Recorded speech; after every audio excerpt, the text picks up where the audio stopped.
Le grand reset, c'est quoi? C'est de décider à remettre la dose à zéro pour tous les États. Mais il se pose une question de loyauté. Parce que certains pays ont dû faire des réformes à l'interne pour pouvoir payer, pour financiariser eux-mêmes les process. Et il y en a d'autres qui ont trouvé des facilités. Croiser les bras, changer les indicateurs sur le bout de papier, demander à tel ministère, c'est quoi le chiffre, l'indicateur que les banquiers centraux ont demandé. Il faut que les indicateurs tournent au vert. C'est quoi le chiffre? On lui dit, mais écoutez, il faut qu'on arrive à 14 sur 20. Ben, ratatiner les chiffres pour qu'on arrive à 14 sur 20.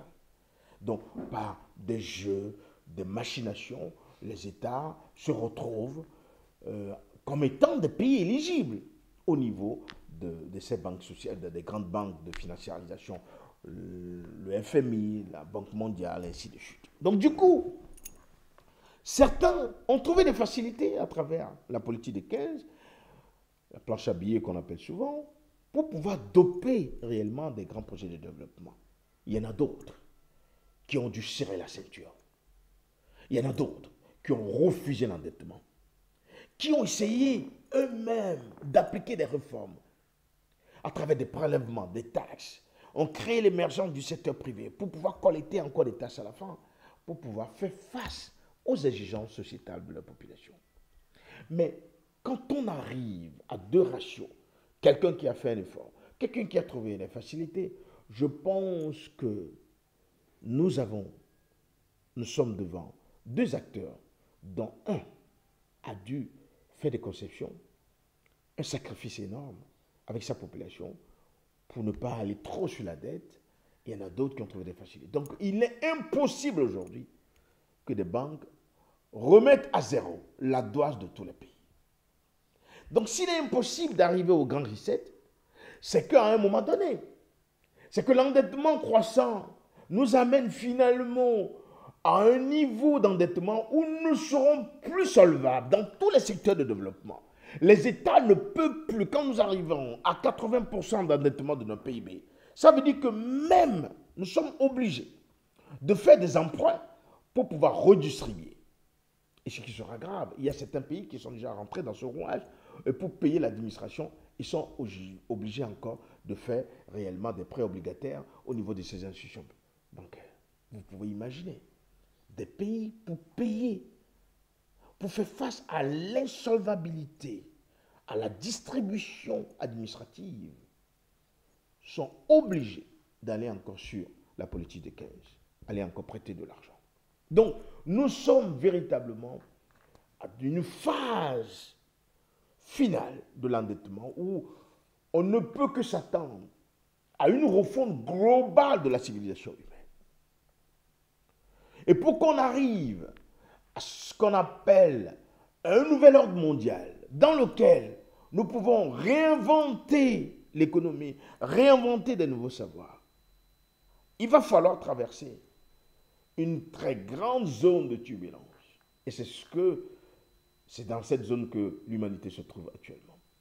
Et cette zone va finalement nous conduire dans une guerre, une grande guerre, que l'on veuille ou pas, que chacun fait tout pour pouvoir repousser ce chaos mondial, mais je pense que je vais devoir vous annoncer cette mauvaise nouvelle et qui est aujourd'hui irrévocable pour toutes les élites du monde entier. Ils savent très bien qu'il nous faut une destruction constructive, il nous faut véritablement arriver à une phase, il faut passer à la réforme. Et nous sommes en plein dans cette phase de destruction globale de toutes choses. Et ça va être une grande guerre. Je parle d'une guerre militaire, une guerre nucléaire qui se prépare pour détruire tout et reconstruire sur de nouvelles bases.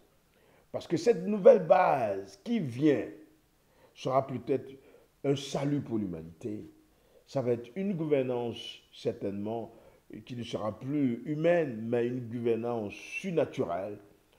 Amadeus, je peux le dire, ou bien gouvernance des Neuralink, ou bien de l'intelligence artificielle, je ne sais pas. Mais ce qui est sûr, le système crétinisant, marché-démocratie, nous a conduit à un carrefour de non-retour où le vin est tiré et que nous sommes en train de boire désormais. Nous allons boire réellement la coupe qui nous a été servie. Et cette coupe est très amère. Et ça vient bientôt dans tous les pays du monde entier. Nous pouvons déjà voir aujourd'hui à travers des diversions politiques, diplomatiques, des positions entre les deux puissances qui vont devoir s'affronter, la coalition OTAN et BRICS. Cette guerre est inévitable aujourd'hui et qui aussi va toucher le continent africain, qu'on le veut ou pas. Et nous sommes déjà dans ce pipeline, dans ce couloir, où réellement nous voyons que certains pays africains ont déjà pris position, d'autres pour le temps, d'autres pour la coalition BRICS.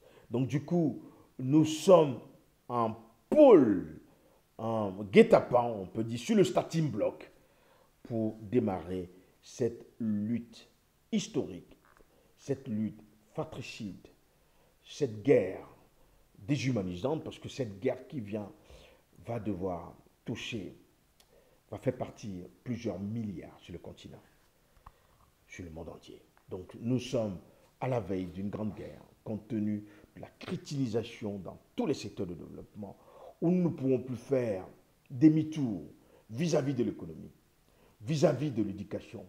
Nous sommes aussi dans l'entropie informationnelle ou la désinformation constante dans tous les secteurs de développement et nous perdons en QI chaque année sur le continent africain où réellement nos jeunes deviennent de plus en plus moins intelligents que les élites d'avant. Hein. Donc on le voit aujourd'hui puisque la plateforme éducationnelle ne permet plus véritablement des rétentions intellectuelles, cognitives assez importantes pour pouvoir bifurquer, créer des innovations, créer réellement des voies pouvant permettre à recréer une économie fonctionnelle et qui pourra nous permettre de pouvoir réinventer une autre civilisation négantropique.